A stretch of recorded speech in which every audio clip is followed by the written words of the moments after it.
Rotary club of Solapur smart सिटीतर्फे गुळवंची जिल्हा परिषद शाळेत स्मार्ट टीव्ही व संगणक भेट।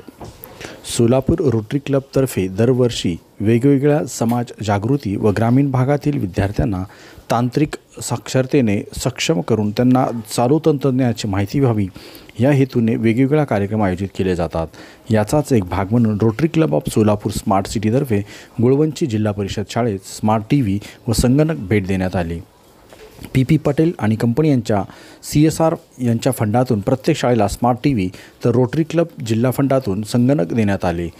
यावेळी Rotary club of Solapur smart सिटीचे अध्यक्ष डॉक्टर अकबर साहेब नदाफ, सचिव प्राध्यापक बसवराज बिराजदार, माजी अध्यक्ष Rotarian Nagesh Shendge, Rotarian Mahesh Salunkhe, rotary सदस्य रोटरीयन इकबाल बागवान यांच्या प्रमुख उपस्थित गुळवंची जिपो शाळेत स्मार्ट टीव्ही व संगणक मुख्याध्यापक गणेश खांडेकर यांना देण्यात आले। आपल्या प्रास्ताविकात डॉक्टर अकबर साहेब नदाफ यांनी रोटरीच्या माध्यमातून केल्या जाणाऱ्या सर्व सामाजिक कार्याबद्दल माहिती दिली। Rotary club of Solapur smart सिटीचे अध्यक्ष या नात्याने त्यांनी शालेय विद्यार्थ्यांमध्ये इंग्रजी व गणित विषयाबद्दल आवड निर्माण होण्यासाठी या विषयात प्रथम येणाऱ्या विद्यार्थ्यांसाठी बक्षीस जाहीर केले। यावेळी शाळेचे शिक्षक राहुल सुरवसे, माने, मनीषा माने, सुहास भोसले आदी उपस्थित होते। कार्यक्रमाचे सूत्रसंचालन राहुल सुरवसे यांनी तर सचिव प्राध्यापक बसवराज बिराजदार यांनी आभार मानले।